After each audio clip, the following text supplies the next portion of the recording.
Railway ನಿಲ್ದಾಣಕ್ಕೆ ಪಂಡಿತ ಪುಟ್ಟರಾಜರ ಹೆಸರು ನಾಮಕರಣ ಮಾಡುವಂತೆ ಒತ್ತಾಯಿಸಿ ಗದಗದಿಂದ ಹೋರಾಟ. ರೈಲ್ವೆ ನಿಲ್ದಾಣಕ್ಕೆ ಪಂಡಿತ ಪುಟ್ಟರಾಜರ ಹೆಸರು ನಾಮಕರಣ ಮಾಡುವಂತೆ ಒತ್ತಾಯಿಸಿ ಗದಗದಿಂದ ಹೋರಾಟ ಮಾಡಲು ತೀರ್ಮಾನಿಸಿದ್ದೇವೆ. ರಾಜ್ಯಾದ್ಯಂತ ಈ ಹೋರಾಟ ನಡೆಯಲಿದೆ. ಪುಟ್ಟರಾಜರ ಹೆಸರಿಡುವಂತೆ ನಾವು ಭಿಕ್ಷೆ ಬೇಡುವ ಸ್ಥಿತಿ ಈಗ ನಿರ್ಮಾಣವಾಗಿದೆ. ಕಾನೂನು ಮಂತ್ರಿ ಎ.ಕೆ. ಪಾಟೀಲ ಸರ್ಕಾರದ ಮೇಲೆ ಒತ್ತಡ ತಂದು ರಾಜ್ಯ ಸರ್ಕಾರ ಕೇಂದ್ರ ಸರ್ಕಾರಕ್ಕೆ ಶಿಫಾರಸು ಮಾಡಬೇಕು ಅಂತ ಕದಂಬ ಸೈನ್ಯ ರಾಜ್ಯಾಧ್ಯಕ್ಷ ಬೇಕರಿ ರಮೇಶ್ ಆಗ್ರಹಿಸಿದರು. ನಗರದ ಪತ್ರಿಕಾ ಭವನದಲ್ಲಿ ಬುಧವಾರ ಸುದ್ದಿಗೋಷ್ಠಿ ನಡೆಸಿ ಮಾತನಾಡಿದ ಅವರು, ರಾಜ್ಯ ಸರ್ಕಾರ ದ್ವಿಭಾಷಾ ನೀತಿ ಮಾಡಿದೆ. ಇದನ್ನು ಬಿಟ್ಟು ತಮಿಳುನಾಡು ಮಾದರಿಯಲ್ಲಿ ತ್ರಿಭಾಷಾ ಸೂತ್ರ ಜಾರಿಗೆ ತರಬೇಕು. ಕನ್ನಡಿಗರ ಬಗ್ಗೆ ಸಾಮಾಜಿಕ ಜಾಲತಾಣಗಳಲ್ಲಿ ಅವಹೇಳನ ಮಾಡುವ ಕೆಲಸವನ್ನು ಬೇರೆ ರಾಜ್ಯದವರು ಮಾಡುತ್ತಿದ್ದಾರೆ. ಇದಕ್ಕೆ ಕಡಿವಾಣ ಹಾಕಬೇಕು. ಕನ್ನಡದ ಪ್ರಥಮ ಸಾಮ್ರಾಜ್ಯ ಸ್ಥಾಪನೆ ಮಾಡಿದ ಕದಂಬ ಚಕ್ರವರ್ತಿ ಮಯೂರವರ್ಮ ಹಾಗೂ ಚಾಲುಕ್ಯ ಪರಮೇಶ್ವರ ಇಮ್ಮಡಿ ಪುಲಿಕೇಶಿ ಪುತ್ಥಳಿಯನ್ನು ಬೆಂಗಳೂರಿನ ವಿಧಾನಸೌಧದ ಮುಂದೆ ಮತ್ತು ರಾಜ್ಯದ ಎಲ್ಲ ಜಿಲ್ಲಾ ಕೇಂದ್ರದಲ್ಲಿ ಸ್ಥಾಪನೆ ಮಾಡಬೇಕು ಎಂದರು. ಸುದ್ದಿಗೋಷ್ಠಿಯಲ್ಲಿ ರೈತ ಮುಖಂಡ ಎಂಪಿ ಮುಳಗುಂದ, ಗವಿಸಿದ್ದಯ್ಯ ಹಳ್ಳಿಕೇರಿಮಠ, ಕದಂಬ ಸೈನ್ಯದ ಪ್ರಮುಖರು ಉಪಸ್ಥಿತರಿದ್ದರು. ಮೇರು ನಕ್ಷತ್ರ ಜಗಜ್ಯೋತಿ ಅಂಧರ ಬೆಳಕಿಗೆ ಬೆಳಕಾದಂಥ ಪರಮಪೂಜ್ಯ ಡಾಕ್ಟರ್ ಪಂಡಿತ ಪುಟ್ಟರಾಜು ಗವಾಯಿಗಳ ಹೆಸರನ್ನು ರೈಲ್ವೆ ನಿಲ್ದಾಣಕ್ಕೆ ನಾಮಕರಣ ಮಾಡಬೇಕು ಅಂತೇಳಿ ನಮ್ಮ ಸಹೋದರರು ಹೋರಾಟ ಮಾಡ್ತಾ ಇದ್ದಾರೆ. ಈಗ ಅದು ರಾಜ್ಯಾದ್ಯಂತ ಹೋರಾಟಕ್ಕೆ ನಾಂದಿ ಮಾಡೋದಕ್ಕೆ ಇದು ಪ್ರಥಮವಾಗಿ ಶಂಕುಸ್ಥಾಪನೆ ಆಗ್ತಾಯಿದ್ದೀವಿ ಬಂಧುಗಳೇ. ಅದು ಆಗಬೇಕು ಅನ್ನೋದು ಸಮಸ್ತ ಕನ್ನಡಿಗರ ಇಚ್ಛೆ ಆಗಿದೆ. ಮತ್ತು ಅವ್ರು ಮಾಡಿರುವಂಥ ಸಾಧನೆಗೆ ನಾವು ಈಗ ಗೋಗರಿಬೇಕು. ರಾಜ್ಯ ಸರ್ಕಾರವನ್ನು ಕೇಂದ್ರ ಸರ್ಕಾರವನ್ನು ಕೂಡಿ ಭಿಕ್ಷೆ ಕೇಳಬೇಕಾದ ಪರಿಸ್ಥಿತಿ ಬಂದಿದೆ. ಇದು ದುರ್ದೈವ, ಇದು ಕನ್ನಡಿಗರ ದುರ್ದೈವ. ಅವರಿಗೆ ಗೌರವಿತವಾಗಿ ಮರಣೋತ್ತರ ಪ್ರಶಸ್ತಿನ ಕೊಡಬೇಕು, ಭಾರತ ರತ್ನವನ್ನು. ನಮ್ಮ ರಾಜ್ಯ ಸರ್ಕಾರ ಸಂಪುಟ ಸಭೆಯಲ್ಲಿ ಎರಡೂ ನಿರ್ಣಯಗಳನ್ನ ಮಾಡಿ ಕೇಂದ್ರ ಸರ್ಕಾರಕ್ಕೆ ಕಳಿಸ್ಕೊಡ್ಬೇಕಾದ ಜವಾಬ್ದಾರಿ ನಮ್ಮ ರಾಜ್ಯ ಸರ್ಕಾರ. ದಾಳಿ ಮಾಡಿ ಇಲ್ಲಿನ ಕರ್ನಾಟಕದಾಗ ಕಾನೂನು ಮಂತ್ರಿಗಳಾದ ಆದರಣೀಯ ಪಾಟೀಲ್ ಅವರು ಇದಕ್ಕೆ ಒತ್ತಡ ತರಬೇಕು. ಕ್ಯಾಬಿನೆಟ್ ಮಂತ್ರಿಗಳಾಗಿದ್ದಾರೆ, ಅವ್ರ ಜಿಲ್ಲೆ ಇದು. ಸಮಸ್ತ ಕನ್ನಡಿಗರ ನಾಡು ಅಂತ ನಾವು ತಿಳ್ಕೊಂಡಿದ್ದೀವಿ. ಈ ಮೇರು ನಕ್ಷತ್ರಕ್ಕೆ ಇದು ಗೌರವ ಅರ್ಪಣೆ ಮಾಡೋದು ಸಮಸ್ತ ಕನ್ನಡಿಗರ ಧರ್ಮ. ಈ ಜಾತಿ ಅಲ್ಲ ನಮಗೆ ಇಲ್ಲಿ ಮುಖ್ಯವಾಗಿರೋದು. ಅಂಧರ ಬೆಳಕಿಗೆ ಬೆಳಕಾಗಿರುವಂಥ ಆ ಪುಣ್ಯಾತ್ಮ ಭಿಕ್ಷೆ ಬೇಡಿ ಅವ್ರ ಇತಿಹಾಸವನ್ನು ನೋಡಿದ್ರೆ ಭಾಳ ದುಃಖ ಆಗುತ್ತೆ. ನಮ್ಮ ಹಳ್ಳಿಯಲ್ಲಿ ಹೇಳ್ತಾರೆ ಅವ್ರಿಗೆ ಕಾಲುಕು ಅಲ್ಲ ಬಾಲುಕು ಅಲ್ಲ ನಾವು. ಅಂಥ ತ್ಯಾಗಜೀವಿ ಇವತ್ತು ಕರ್ನಾಟಕವನ್ನು ಮೆಚ್ಚುವಂಥ ಗೌರವಿಸುವಂಥ ಆ ಪುಣ್ಯ ಪುರುಷನಿಗೆ ಗೌರವವನ್ನು ಅರ್ಪಣೆ ಮಾಡಬೇಕು. ಇದು ರಾಜ್ಯ ಸರ್ಕಾರ ಕೇಂದ್ರ ಸರ್ಕಾರ ಕೊಡಬೇಕು. ನಾವು ಇವಾಗ ರಾಜ್ಯಾದ್ಯಂತ ಚಳುವಳಿನ ಮಾಡಿ ಅನಂತರ ರಾಜ್ಯ ಸರ್ಕಾರದ ಮುಖಾಂತರ ಕೇಂದ್ರ ಸರ್ಕಾರಕ್ಕೆ ಒತ್ತಡ ತರಬೇಕು ಅಂಥೇಳಿ ಪ್ರಧಾನಮಂತ್ರಿಯವ್ರಿಗೆ, ರೈಲ್ವೆ ಸಚಿವರಿಗೆ, ಕರ್ನಾಟಕ ರೈಲ್ವೆ ರಾಜ್ಯ ಸಚಿವರ ಸೋಮಣ್ಣವ್ರಿಗೆ ಈಗಾಗಲೇ ಸೋಮಣ್ಣವ್ರನ್ನ ಭೇಟಿ ಮಾಡಿದ್ವಿ. ಅವ್ರಿಗೆ ಮನವಿಯನ್ನು ಕೊಡುವಂಥ ಕೆಲಸವನ್ನು ನಾವು ಮಾಡ್ತಾಯಿದ್ದೀವಿ ಬಂಧುಗಳೇ. ಇನ್ನೊಂದು ಭಾಳ ನೋವಾಗುತ್ತೆ ಅಂದರೆ ಕರ್ನಾಟಕದಲ್ಲಿ ಎರಡನೇದು ರಾಜ್ಯ ಸರ್ಕಾರ ದ್ವಿಭಾಷಾ ನೀತಿನ ಶಿಕ್ಷಣ ಆಯೋಗ ರಾಜ್ಯ ಸರ್ಕಾರ ಕೊಟ್ಟಿದೆ. ಅಲ್ಲಿ ಎಂಥ ತಪ್ಪು ಮಾಡಿದ್ದಾರೆ ಅಂದರೆ ನಮಗೆ ಕಣ್ಣೊರ್ಸೋಕ್ಕೆ ದ್ವಿಭಾಷಣ ನೀತಿ ಭಾಷೆ ನೀತಿ ಬತ್ತು ಅಂತ ನಾವು ಹೇಳ್ತೀವಿ. ಆದರೆ ಪರಭಾಷಿಕರು ಅವ್ರವ್ರ ಭಾಷೆಯಲ್ಲಿ ಮಾತೃಭಾಷೆ ತಗೊಳ್ಳೋಕೆ ಅವಕಾಶ ಕೊಟ್ಟಿದ್ದಾರೆ. ಇದು ಅತ್ಯಂತ ಅಕ್ಷಮ್ಯ. ಎರಡೂ ಒಂದೇ. ಏನು ತಮಿಳುನಾಡಲ್ಲಿ ತ್ರಿಭಾಷೆ ಸೂತ್ರ ಇದೆಯೋ ಅದೇ ರೀತಿಯಾಗಿ ರಾಜ್ಯ ಸರ್ಕಾರ ತರಬೇಕು. ಈ ಕೊಟ್ಟಿರುವಂಥ ಶಿಕ್ಷಣ ನೀತಿ ಆಯೋಗನ ರದ್ದು ಮಾಡಬೇಕು ಅಂತ ನಾವು ಆಗ್ರಹ ಪಡಿಸ್ತಾ ಇದ್ದೀವಿ ಇನ್ನು ಮೂಲಕ ಬಂಧುಗಳೇ. ಅದೇ ರೀತಿ ಕನ್ನಡಿಗರನ್ನು ಕನ್ನಡವನ್ನು ಸಾಮಾಜಿಕ ಜಾಲಗಳಲ್ಲಿ ತುಚ್ಛವಾಗಿ ದೌರ್ಜನ್ಯ ಮಾಡಿದ್ರು, ಪುಂಡಾಟಿಕೆ ಮಾಡಿದ್ರು, ನಮ್ಮೇಲೆ ಆಕ್ರಮಣ ಮಾಡಿದ್ರು ಅಂಥೇಳಿ ಸುಳ್ಳು ಆರೋಪಗಳನ್ನು ಸಾಮಾಜಿಕ ಜಾಲದಲ್ಲಿ ಅದನ್ನು ಹರಡ್ತಾ ಇದ್ದಾರೆ ಪರಭಾಷಿಕರು. ಇದು ಸರ್ವ ಜನಾಂಗದ ಶಾಂತಿಯ ತೋಟ. ನಾವು ಕನ್ನಡಿಗರು ಎಲ್ಲರನ್ನೂ ಒಪ್ಕೊಳ್ತೀವಿ. ಅವರವ್ರ ಭಾಷೆಯಲ್ಲೇ ನಾವು ಮಾತಾಡುವಂಥ ಪ್ರಯತ್ನ ಮಾಡುವಂಥ ಕನ್ನಡಿಗರು ನಾವು. ತಮಿಳುನಾಡಲ್ಲಿ, ಕೇರಳದಲ್ಲಿ ಮತ್ತು ಮಹಾರಾಷ್ಟ್ರದಲ್ಲಿ ಅಲ್ಲಿ ಅವರವ್ರ ಭಾಷೆ ಮಾತಾಡಿದ್ರೆ ಜಾಗ ಕೊಡೋದಿಲ್ಲ ನಮಗೆ, ಅನುಭವ ಆಗಿದೆ. ಆದರೆ ಇಲ್ಲಿ ಒಂದು ಕಡೆ ಬೆಳಗಾವಿಯಲ್ಲಿ ಕನ್ನಡಿಗರ ಮೇಲೆ, ಬೆಂಗಳೂರಿನಲ್ಲಿ ಹೊರ ರಾಜ್ಯದವರು, ಬಾಂಗ್ಲಾದೇಶದವರು, ಹೊರ ದೇಶದವರು ಎಲ್ಲರೂ ಕೂಡ ಉತ್ತರ ಭಾರತದವರು ಕನ್ನಡಿಗರ ಮೇಲೆ ದೌರ್ಜನ್ಯವನ್ನು ಮಾಡ್ತಾ ಇದ್ದಾರೆ. ನಿರಂತರವಾಗಿ ನಡೀತಾ ಇದೆ. ಹಿಂದಿ ಮಾತಾಡಬೇಡಿ, ಕನ್ನಡ ಮಾತಾಡಿ ಅಂದರೆ ಅದಕ್ಕೂ ದೌರ್ಜನ್ಯ ಮಾಡ್ತಾ ಇದ್ದಾರೆ. ಅದಕ್ಕೋಸ್ಕರ ರಾಷ್ಟ್ರದ್ರೋಹದ ಅಡಿಯಲ್ಲಿ ಇರುವಂತೆ ನಾಡದ್ರೋಹಿ ಕಾನೂನನ್ನ ಜಾರಿಗೆ ತರಬೇಕು ಅಂತ ಆಗ್ರಹ ಮಾಡಿದ್ದೀವಿ. ಕಳೆದ 69ನೇ ಕನ್ನಡ ರಾಜ್ಯೋತ್ಸವದಲ್ಲಿ ನಮ್ಮ ಮುಖ್ಯಮಂತ್ರಿಗಳು, ಘನತೆವೆತ್ತ ಮುಖ್ಯಮಂತ್ರಿಗಳು ಸಿದ್ದರಾಮಯ್ಯನವರು ಘೋಷಣೆ ಮಾಡಿದ್ರು, ಘೋಷಣೆಯಾಗೇ ಉಳಿದಿದೆ. ಇದು ಒಂದು ದುರ್ದೈವ. ಅವ್ರು ಮರ್ತಿರಬೇಕು. ಅದಕ್ಕೆ ನಾವು ಕದಂಬ ಸೈನ್ಯ ಮತ್ತು ಪಂಡಿತ ಪುಟ್ಟರಾಜು ರೈತ ಸಂಘ ಜ್ಞಾಪನ ಮಾಡ್ತಾ ಇದ್ದೀವಿ ಬಂಧುಗಳೇ. ಭಾಳ ಮುಖ್ಯ. ಭಾಳ ಇನ್ನೊಂದು ನೋವಾಗುತ್ತೆ, ಕನ್ನಡಿಗರ ಸಣ್ಣ ಪುಟ್ಟ ವಿಚಾರಕ್ಕೆ ಪಡಿತರ ಚೀಟಿ ರದ್ದು ಮಾಡ್ತಾ ಇದ್ದಾರೆ. ಆದರೆ ಅಕ್ರಮವಾಗಿ ಬಾಂಗ್ಲಾದೇಶದವ್ರಿಗೆ, ಅಕ್ರಮ ಹೊರ ರಾಜ್ಯದವ್ರಿಗೆ ಈಗ ಅಂದಾಜು ಸರ್ಕಾರದ್ದು ಸುಮಾರು 60ರಿಂದ 70 ಸಾವಿರ ಪಡಿತರ ಚೀಟಿಗಳನ್ನ ನೀಡಿದ್ದಾರೆ. ಇದನ್ನು ಮೊದಲು ರದ್ದು ಮಾಡಬೇಕು. ಈಗಾಗಲೇ ಪರಭಾಷಿಕರು ಕನ್ನಡಿಗರ ಮೇಲೆ ದೌರ್ಜನ್ಯವನ್ನು ಮಾಡ್ತಾ ಇದ್ದಾರೆ. ಅದ್ರ ಜೊತೆಗೆ ಇದೂ ರದ್ದು ಮಾಡಬೇಕು ಅಂತೇಳಿ ಆಗ್ರಹ ಮಾಡ್ತಾ ಇದ್ದೀವಿ ಬಂಧುಗಳೇ. ಭಾಳ ನೋವಿನ ವಿಚಾರ.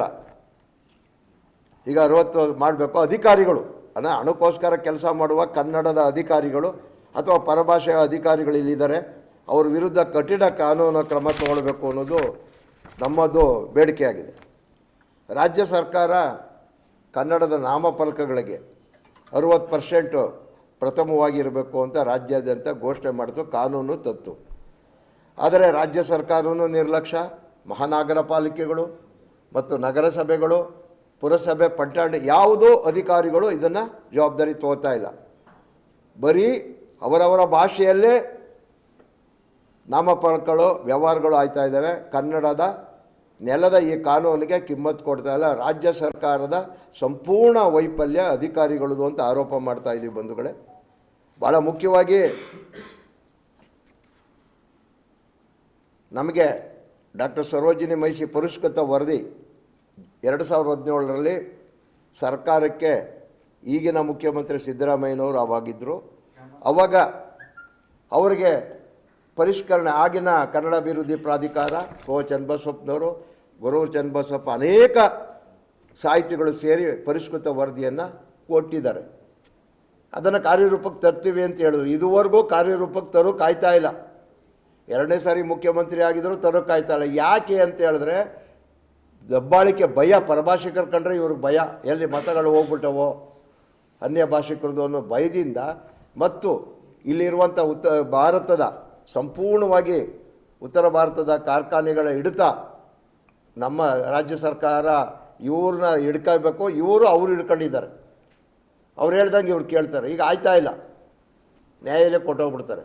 ಭಾಳ ಮುಖ್ಯವಾಗಿ ಇನ್ನೊಂದು ಬೇಡಿಕೆ ನಾವು ಆಗ್ರಹ ಮಾಡ್ತಾಯಿದ್ದು ಬಂದ್ವಿ. ನಮ್ಮ ಉತ್ತರ ಕರ್ನಾಟಕಕ್ಕೆ ಬೆಂಗಳೂರನ್ನು ನಿಲ್ಲಿಸಿ, ದಯಮಾಡಿ ಬೆಂಗಳೂರ ಅಭಿವೃದ್ಧಿ, ಗ್ರೇಟರ್ ಬೆಂಗಳೂರನ್ನ ನಿಲ್ಲಿಸಿ, ಆ ಹೆಸರನ್ನು ನಿಲ್ಲಿಸಿ ಹೆಸರನ್ನು ಬದಲಾವಣೆ ಮಾಡಿ, ಆ ಗ್ರೇಟರ್ ಬೆಂಗಳೂರು ಅನ್ನೋದು ಬದಲು ಗ್ರೇಟರ್ ಉತ್ತರ ಕರ್ನಾಟಕ ಅಂತ ತರುವಂಥ ಕಾರ್ಖಾನೆಗಳ ಕೆಲಸವನ್ನು ಮಾಡಿ. ನೀವು ಏನು ಹೇಳಿ, ಗ್ರೇಟರ್ ಬೆಂಗಳೂರು ನಮಗೆ ಬೇಡ, ಗ್ರೇಟರ್ ಬೆಂಗಳೂರ ಖಂಡಿತ ಬೇಡ. ಆದರೆ ಉತ್ತರ ಕರ್ನಾಟಕ ಗ್ರೇಟರ್ ಅಭಿವೃದ್ಧಿನ ಮಾಡಿ ಅನ್ನೋದು ಕದಂಬ ಸೇನೆಯ ನಿಲುವಾಗಿದೆ ಬಂಧುಗಳೇ. ಈಗ ತಾನೇ ನಾವು, ನಮ್ಮ ಗವಿಸಿದ್ದಯ್ಯನವರು, ನಮ್ಮ ಪಂಡಿತ್ MP ಮುಳುಗೊಂದವರು, ಉಮೇಶ್ ರಾಂಪುರ್ ಅವರು, ನಾವು ಇದನ್ನು ಚರ್ಚೆ ಮಾಡಿದ್ವಿ. ಭಾಳ ಗಂಭೀರವಾಗಿ ಚರ್ಚೆ ಮಾಡಿದ್ವಿ. ಇದು ಒಂದು ಅಂಶವನ್ನು ಸೇರಿಸ್ತಾ ಇದ್ದೀವಿ ಬಂಧುಗಳೇ. ದಯಮಾಡಿ ನಾವು ವಿನಂತಿಸ್ಕೊಳ್ಳೋದೇನು ಅಂದರೆ, ಈ ಪುಣ್ಯ ನೆಲದಿಂದ, ಈ ನೆಲ ನಾನು ಭಾಳ ಇಷ್ಟಪಡ್ತೀನಿ. ಇದು ಕನ್ನಡಿಗರ ಅಚ್ಚ ಜಿಲ್ಲೆ. ಇದು ಮೊದಲು ಕರ್ನಾಟಕದಲ್ಲಿ ಗದಗ ಅಂದರೆ ಪುಸ್ತಕಗಳ ನಾಡು, ಸಾಹಿತಿಗಳ ನಾಡು ಅಂತ ನಾವೆಲ್ಲ ತಿಳ್ಕೊಂಡಿದ್ವಿ. ಈ ಪುಣ್ಯಭೂಮಿಗೆ ಬಂದಾಗ ಭಾಳ ಸಂತೋಷ ಆಯಿತು. 2008ರಲ್ಲಿ ಬಂದ್ವಿ ನಾವು.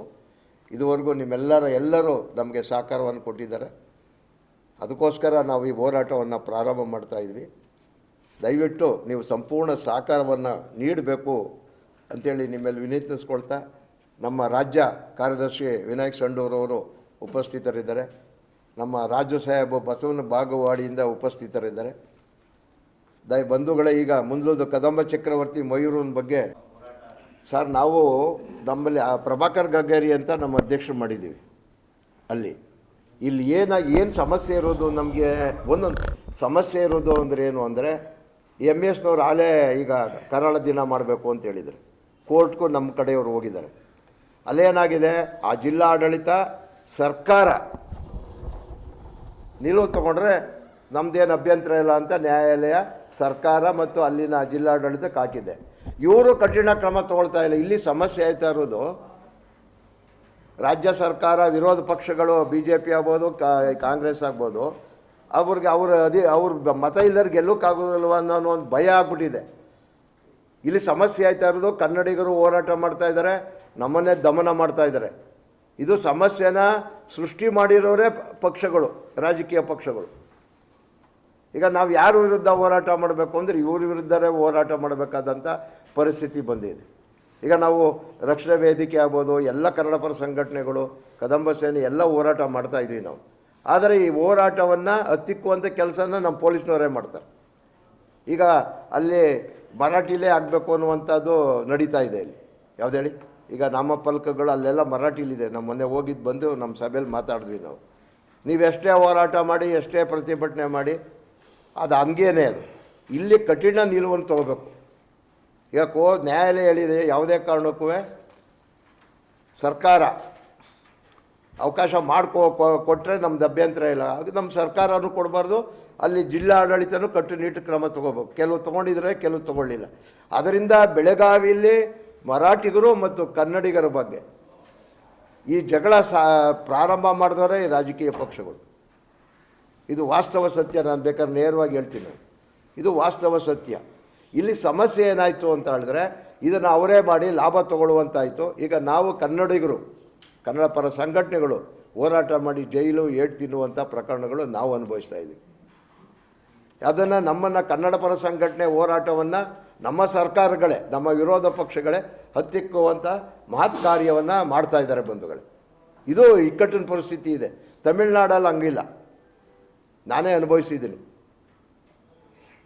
ಏನೇಳಿ, ಅಲ್ಲಿ ಸರ್ಕಾರ, ಅಲ್ಲಿ ಆರಕ್ಷಕರು ಸಂಪೂರ್ಣವಾಗಿ ತಮಿಳರ ಪರನೇ ಇದ್ದಾರೆ. ಅಲ್ಲ ಸರ್, ಇನ್ನೊಂದೇನಂದ್ರೆ ಸರ್ಕಾರ ಅಥವಾ ಮಾಡ್ತಾರೆ, ಅವ್ರಿಗೆ ನಡೆದ್ರು ಅಂಥವ್ರಿಗೆ ಏನು ಉಗ್ರವಾಗಿರ್ತಕ್ಕಂಥ ಅಥವಾ ಕಠಿಣವಾಗಿರ್ತಕ್ಕಂಥ ಶಿಕ್ಷೆನ ಯಾಕೆ ಕೊಡೋದಿಲ್ಲ? ಅದು ನಮ್ಮ ನಾಡಿನಲ್ಲಿ ಆ ಒಂದು ಕಾನೂನು ಜಾರಿಗೆ ಆಗಬೇಕು. ಯಾರು ಕನ್ನಡಕ್ಕೆ ಸಂಬಂಧಪಟ್ಟಂಗ, ಈ ಕರ್ನಾಟಕಕ್ಕೆ ಸಂಬಂಧಪಟ್ಟಂಗ ಏನು ನಾಡದ್ರೋಹಿ ಚಟುವಟಿಕೆಯಲ್ಲಿ ಪಾಲ್ಗೊಳ್ತಾರೆ, ಅವರಿಗೆ ಉಗ್ರವಾಗಿರ್ತಕ್ಕಂಥ ಶಿಕ್ಷೆಯನ್ನು ಸರ್ಕಾರದವರು ನೀಡಬೇಕು ಅಂತ ಕಾನೂನು ಇಲ್ಲಿ ಜಾರಿಗೆ ಆಗಬೇಕು ಅನ್ನುವಂಥದ್ದು ಎಲ್ಲ ಕನ್ನಡ ಪರ ಸಂಘಟನೆಗಳ ಒಂದು ಒಕ್ಕಲಿನ ಆಗ್ರಹ ಇವತ್ತಿಂದಲ್ಲ ಭಾಳ ದಿವಸದ್ದಿದೆ. ಆದರೆ ದುರ್ದೈವ ಏನಂತ ಕೇಳಿದ್ರೆ, ಕನ್ನಡದ ಹೋರಾಟಗಾರರ ಮೇಲೆ ದಬ್ಬ ಹೇಳಿಕೆಯನ್ನು ಮಾಡ್ತಕ್ಕಂಥದ್ದನ್ನು ನಾವು ಕಾಣ್ತೇವೆ. ಹಾಗಾಗಿ ಸರ್ಕಾರ ಮುತುವರ್ಜಿ ವಹಿಸಿ ಏನು ಮಾಡಬೇಕು, ಕನ್ನಡದ ದ್ರೋಹಿ ಚಟುವಟಿಕೆಯಲ್ಲಿ ಭಾಗವಹಿಸ್ತಕ್ಕಂಥ ಯಾರೇ ಆಗಲಿ ಅವರಿಗೆ ಕಠಿಣವಾಗಿರ್ತಕ್ಕಂಥ ಶಿಕ್ಷೆಯನ್ನು ವಿಧಿಸಬೇಕು. 2024ರಲ್ಲಿ 21 ದಿನ ಪಾದಯಾತ್ರೆ ಮಾಡಿದೆ ನಾನು. ಹೋದ ವರ್ಷ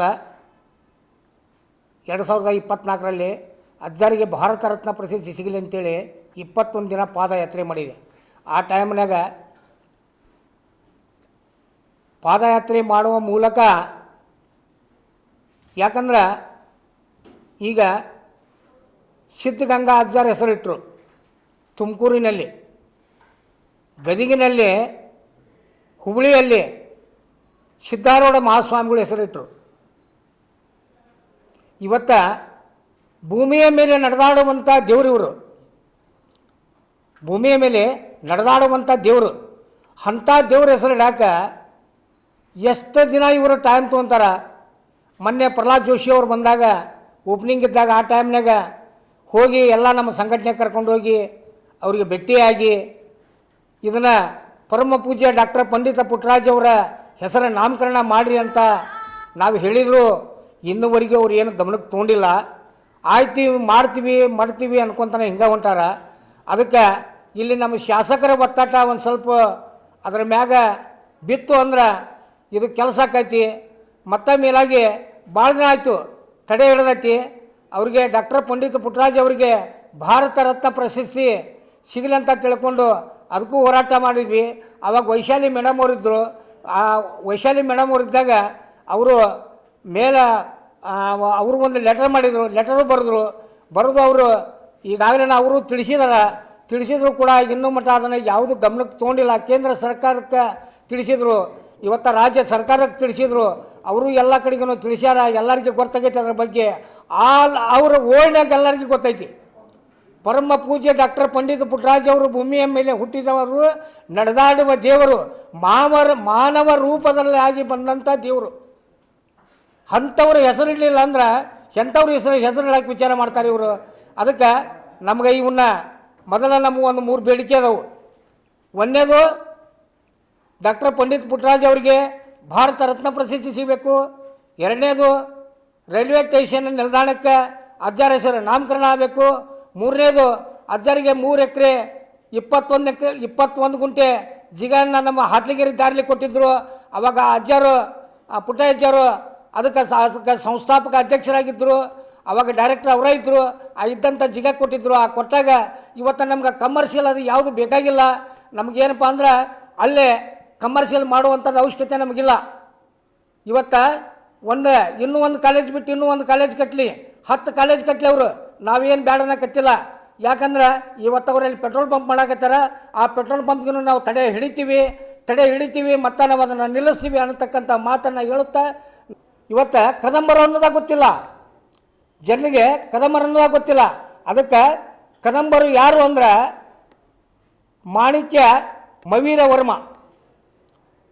ಮಯೂರ ವರ್ಮ ಅವರ ಪುತ್ಥಳಿಯನ್ನು ವಿಧಾನಸೌಧದ ಮುಂದೆ ಇವತ್ತು ಅವರ ಪುತ್ಥಳಿಯನ್ನು ಮಾಡಬೇಕು. ಪ್ರತಿಯೊಂದು ಜಿಲ್ಲಾದಲ್ಲಿ ಪ್ರತಿಯೊಂದು ತಾಲೂಕಿನಲ್ಲಿ ಅವ್ರದ್ದೇ ಆದಂಥದ ಒಂದು ಮೂರ್ತಿಯನ್ನು ಸ್ಥಾಪನೆ ಮಾಡಿರಿ. ಅದರ ಸಲುವಾಗಿ ನಾವು ಭಾಳ ದಿನದ ಹೋರಾಟ ಮಾಡಕತ್ತೀವಿ. ಈಗ ಮೊನ್ನೆ ಹೋದ ತಿಂಗಳ ಇಲ್ಲೇ ಬಾದಾಮಿಯಲ್ಲಿ ಮಾಡಿದ್ವಿ. ಪುತ್ಥಳಿ ಬಂದು ಬಿದ್ದೈತಿ. ಆ ಪುತ್ಥಳಿಗೆ ಒಂದು ಸ್ವಲ್ಪ ಜಿಗ ಸಲುವಾಗಿ ಅಡೆತಡೆ ಹಿಡ್ದೈತಿ. ಆ ಜಿಗ ಇವತ್ತಿಲ್ಲ ನಾಳೆ ಎಲ್ಲರ ಒಂದು ಸ್ವಲ್ಪ ಅದು ಇದು ಆಯ್ತು ಅಂದ್ರೆ ನಾವು ಅದ್ರ ಬಗ್ಗೆ ಅದನ್ನು ಪುತ್ಥಳಿಯನ್ನು ಕುಂದಿರಿಸುವಂಥ ಕೆಲಸವನ್ನು ಮಾಡ್ತೀವಿ ಅಂತೇಳಿ ಮೊನ್ನೆ ಅಧಿಕಾರಿಯವರು ಹೇಳ್ಯಾರ. ಅದೇ ಪ್ರಕಾರವಾಗಿ ನಾವು ಮತ್ತೆ ಮುಂದೆ ಎಲ್ಲ ಕಡೆಗೂ ನಮ್ಮ ಈ ಕದಂಬ ಸೈನ್ಯ ಮತ್ತು ನಮ್ಮದು ಕರ್ನಾಟಕ ರಾಜ್ಯ ಶ್ರೀ ಡಾಕ್ಟರ್ ಪಂಡಿತ ಪುಟ್ಟರಾಜ ರೈತ ಸಂಘ ಎರಡೂ ಕೂಡ ಒಕ್ಕಟ್ಟಾಗಿ ನಾವು ಇವತ್ತು ಕೈ ಜೋಡಿಸಿಕೊಂಡು ರಾಜ್ಯಾದ್ಯಂತ ಮೂಲೆಗಾಗಿ ನಾವು ಹೋಗಿ ಇವತ್ತು ಪ್ರತಿಭಟನೆಯನ್ನು ಮಾಡ್ತಕ್ಕಂಥ ಮಾತನ್ನು ಹೇಳುತ್ತಾ ನಾನು 2 ಮಾತು ಮುಗಿಸ್ತೀನಿ.